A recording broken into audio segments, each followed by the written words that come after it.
Եվրամիության խորհրդի հարգելի նախագահ, Եվրամիության հանձնաժողովի հարգելի նախագահ,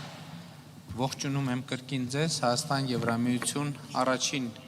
գագաթաժողովի առիթով եւ արդեն իսկ մի քանի անգամ արձանագրել ենք, որ գործ ունենք պատմական իրադարձության հետ, բայց ես ուզում եմ նաեւ ընդգծել այդ պատմական տերմինի այն նոր շերտերը, որոնք ի հայտ եկան մեր քննարկումների ընթացքում։ Ընդհանրապես ես մեր գործընկերներին էլ եմ ասել, որ մեր իրականության մեջ կա պատմականորեն այնպիսի ընկալում, թե Հայաստանի Հանրապետությունը գտնվում է վատ կամ երբեմն նույնիսկ սարսափելի աշխարհագրական դիրքում։ Եվ այսօր շատ խորհրդանշական էր լսել Եվրամիության գործընկերներից, որ Հայաստանի Հանրապետությունը գերազանց աշխարհագրական դիրք ունի եւ մասնավորապես գտնվում է արևելքի եւ արևմուտքի միջև կամ արևելքի եւ արևմուտքը իրար կապող ամենակարճ ճանապարհի վրա եւ սրանով թերևս արտահայտվում է պատմական ժամանակաշրջանի փոփոխությունը եւ այս ձևակերպումները արտահայտում են պատմական ժամանակաշրջանի փոփոխությունը, երբ մենք միևնույն տեղում գտնվելով, բնականաբար երկիրը որևէ տեղ չի շարժվել, քաղաքական գործընթացների արդյունքում պատմական աշխարհագրական վատ եւ երբեմն նույն սարսափելի դիրքից անցում ենք կատարում դեպի աշխարհագրական գերազանց դիրք։ Աշխարհագրական այն դիրքից, որը ծառայում էր կամ օգտագործվում էր մեր բոլոր խնդիրները բացատրելու համար, հիմա այդ նույն աշխարհագրական դիրքը ծառայում է եւ պիտի ակնհայտորեն ծառայի իրականացնելու համար ինքնիշխան, ազատ, բարեկեցիկ, անվտանգ երկիր ունենալու տեսլականը իրագործելու համար։ Եվ սա իրապես պատմական փոփոխություն է։ Բայց սա միակ նրբությունը չէ տեղի ունեցող պատմական փոփոխությունների, այսօր Եվրոպական միության կողմից հայտարարություն է ընդունվել, որով կոչ է արվում տնտեսվարողներին ներդրումներ անել Հայաստանի Հանրապետության տնտեսության մեջ։ Սովորաբար նախորդող ողջ շրջանում անկախությունից ի վեր Հայաստանի Հանրապետությունը համարվել է ներդրումների ռիսկային գոտի։ Հիմա Եվրոպական միությունը ամենաբարձր մակարդակով կոչ է անում եւ հրավիրում է տնտեսվարողներին, ներդրողներին ներդրումներ անել Հայաստանի Հանրապետությունում։ Սա նույնպես պատմական նշանակություն ունեցող փաստ է, որովհետեւ նախկինում երբեք մենք նման կոչ, նման ուղերձ չենք լսել մեր շատ միջազգային գործընկերներից։ Մենք այսօր հարցերի շատ լայն շրջանակ ենք քննարկել եւ պիտի արձանագրեմ, որ հենց գագաթաժողովի ձևաչափում հանդիպելը եւ քննարկում ունենալը բխում է այն պարզ իրողությունից, որ Հայաստան Եվրոպական միություն օրակարգը այնքան է ընդլայնված եւ այնքան մեծ կշիռ է ստացել, որ այլևս ըստ էության անխուսափելի էր այս ձևաչափի ձևավորումը, որը պիտի ընդունենք ձևավորվել է բնական ճանապարհով, այսինքն զարգացումների արդյունքում, որտեղ իհարկե կողմերի քաղաքական կամքը եւ քաղաքական հանձնառությունը ունեցել է շատ կարեւոր նշանակություն։ Էներգետիկ ոլորտում մենք շատ լուրջ համատեղ նախագծեր եւ ծրագրեր ունենք, որպեսզի մեկտեղենք Հայաստանի ռեսուրսները եւ այն տեխնոլոգիաները, որոնք հասանելի են Եվրոպական միությանը։ Առիթ ունեցել եմ ասելու, որ այստեղ էլի միջայլոց պատմական փոփոխություններ են տեղի ունեցել Հայաստանի Հանրապետության համար։ Հայաստանի Հանրապետությունը պատմականորեն համարվել է էներգետիկ ռեսուրսների տեսակետից սահմանափակ, այսինքն էներգետիկ ռեսուրսներ չունեցող երկիր եւ այդ առումով բնականաբար դասվել է էներգետիկ կախյալ երկրների շարքը, բայց նոր ժամանակներում պարզվել է, որ Հայաստանը ունի անսահմանափակ էներգետիկ ռեսուրսներ, որովհետև Հայաստանում մենք ունենք տարածաշրջաններ, ռեգիոններ, որտեղ արևային օրերի քանակը գերազանցում է 300-ը, սա նշանակում է, որ արևային էներգետիկայի զարգացման անսահման հնարավորություններ կան մեր երկրում։ Այն, ինչը մեզ պակասում է, կուտակիչ կայաններն են, եւ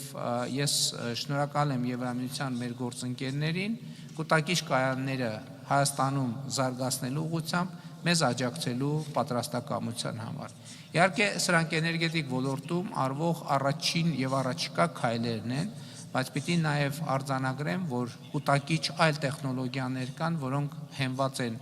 ջրի ցերեկային կուտակման եւ գիշերային ժամերի օգտագործման վրա։ Իհարկե, մենք Եվրամիության հետ աշխատում ենք նաեւ կանաչ ջրածնի արտադրության տեխնոլոգիաները զարգացնելու ուղղությամբ եւ այլ հնարավոր ուղղություններով, բայց ռազմավարական առումով մենք համոզված ենք, որ ճիշտ ճարտարապետության վրա հենվելու պարագայում Հայաստանը կարող է լինել ոչ միայն էներգետիկ առումով ինքնաբավ երկիր, այլև կարող է էներգետիկ արտահանման պոտենցիալը ել ավելի զարգացնել։ Իհարկե, տրանսպորտային կապակցվածությունը շատ էական դեր է խաղում մեր համատեղ օրակարգում, որովհետև հենց իմ նշած աշխարհագրական դիրքի փոփոխության բերումով ակնհայտ է, որ Հայաստանի Հանրապետությունը կարող է հարևան երկրների հետ համագործակցությամբ իհարկե, որովհետև այս դեպքում կղզիացած մոտեցումները պարզապես չեն գործի, հարևան երկրների հետ համագործակցությամբ մենք կարող ենք ինտեգրվել միջազգային մատակարարման շղթաներին, երկաթուղային փոխադրումներին, ավտոմոբիլային փոխադրումներին, իհարկե նաև ժամանակակից տերմինաբանությամբ տրանսպորտ է համարվում նաև ինտերնետ կապի փոխադրումը եւ էլեկտրաէներգիայի փոխադրումը եւ այս առումով իհարկե համագործակցության ընդլայնված հնարավորություններ եւ պոտենցիալ կա։ Եվ ուզում եմ ավարտել այն կետից, որ Հայաստան-Եվրոպական միություն հարաբերությունները սկսել են զարգանալ, խոսքը իհարկե ժողովրդավարական բարեփոխումների մասին է։ Մենք Եվրոպական միությանը շնորհակալ ենք այս ընթացքում մեզ ցուցաբերած աջակցության համար, ժողովրդավարական բարեփոխումների գործընթացում ունեցած առաջընթացների համար, բայց մենք արձանագրում ենք նաև, որ մի շարք ուղղություններով ներառյալ անկախ դատական համակարգ, ներառյալ կոռուպցիայի դեմ ավելի համակարգված պայքար, ներառյալ բարեվարկության համակարգերի ավելի գործուն մեխանիզմների ներդրում, այդ բոլոր ուղղություններով մենք ակնկալում ենք Եվրոպական միությունից ստանալ շարունակական աջակցություն եւ սա իհարկե շատ կարեւոր է այն առումով, որ տնտեսական մեր գործակցությունը հենված է ընդհանուր արժեքային հենքի վրա, ինչը իհարկե արտահայտված է մեր քաղաքական հայտարարություններով, բայց քաղաքական հայտարարություններից բացի մենք նաև նախորդ տարի ընդունել ենք Հայաստանի Հանրապետության Եվրոպական միությանը անդամագրվելու գործընթաց սկսելու մասին օրենքը, որը հիշեցնեմ նախաձեռնվել էր քաղաքացիական հասարակության կողմից եւ քաղաքական մեծամասնությունը մի ինչ որ պահի նաև միացավ այդ նախաձեռնությանը եւ այդ նախաձեռնությունը ստացավ օրենքի ուժ եւ կարծում եմ սա շատ լավ եւ լրացուցիչ խթան է, որպեսզի մենք նոր շունչ հաղորդենք ժողովրդավարական եւ ընդհանրապես ինստիտուցիոնալ բարեփոխումներին, որպեսզի հնարավորինս արագ հասնենք Հայաստանի Հանրապետության Եվրոպական միության ստանդարտներին համապատասխանող երկրի կարգավիճակի։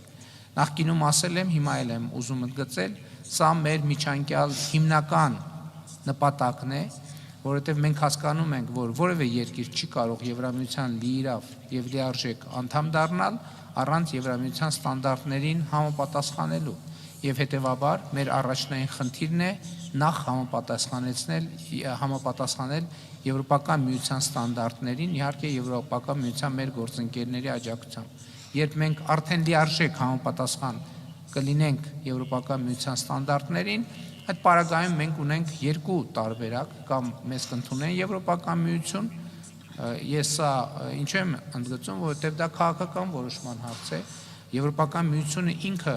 պետք է որոշումներ կայացնի, մենք դեռ չգիտենք, թե արդյոք Եվրոպական միությունը կարող է նաև որոշում կայացնել, որ չի ընդլայնվում այլևս որևէ պատճառով, բայց եթե մեզ կընդունեն Եվրոպական միության անդամ, մենք ուրախ եւ երջանիկ կլինենք դրա համար, եթե մեզ չեն ընդունի Եվրոպական միության անդամ, բոլոր դեպքերում մենք կլինենք շահած դիրքերում, որովհետև Հայաստանի Հանրապետությունը կլինի եվրոպական ստանդարտներին համապատասխանող երկիր, սրանից բխող բոլոր դրական արդյունքներով։ Ամփոփելով, ես ուզում եմ այս առիթը օգտագործել եւ իմ շնորհակալության խոսքերը հղել նախագահ Կոշտային եւ նախագահ ֆոն դեր Լայենի, Հայաստան-Եվրամիության հարաբերությունների զարգացման, խորացման ուղղությամբ իրենց անհատական ջանքերի եւ անձնական աջակցության համար, հարգելի գործընկերներ, ողջ այս ընթացքում մենք զգացել ենք ձեր աջակցությունը, մենք զգացել ենք նաեւ ձեր խոսքի հուսալիությունը, որովհետեւ ես հիշում եմ մեր ընդունած հայտարարությունները ընդամենը մի քանի տարի առաջ, որի հիմնական իմաստը այն էր, որ Հայաստանի Հանրապետությունը եւ Եվրոպական միությունը ուսի տված առաջ են շարժվելու բարեփոխումների եւ դիմակայունությունը զարգացնելու եւ տնտեսությունը զարգացնելու ճանապարհով եւ այսօր գիտեք հետահայաց նայելով նույնիսկ անհավատալի է եւ անիրատեսական, թե այս ընթացքում մենք ինչպիսի ճանապարհ ենք անցել եւ ինչպիսի առաջընթաց ենք արձանագրել։ Հարգելի պարոն նախագահ, հարգելի տիկին նախագահ, այդ առաջընթացը անհնար կլիներ առանց ձեր անձնական շահագրգռության, առանց ձեր անձնական ներդրման, առանց ձեր անձնական աջակցության եւ Հայաստանի Հանրապետության անունից եւ անձամբ իմ անունից ուզում եմ շնորհակալություն հայտնել ձեզ ձեր այդ ներդրման համար։ Շնորհակալ եմ։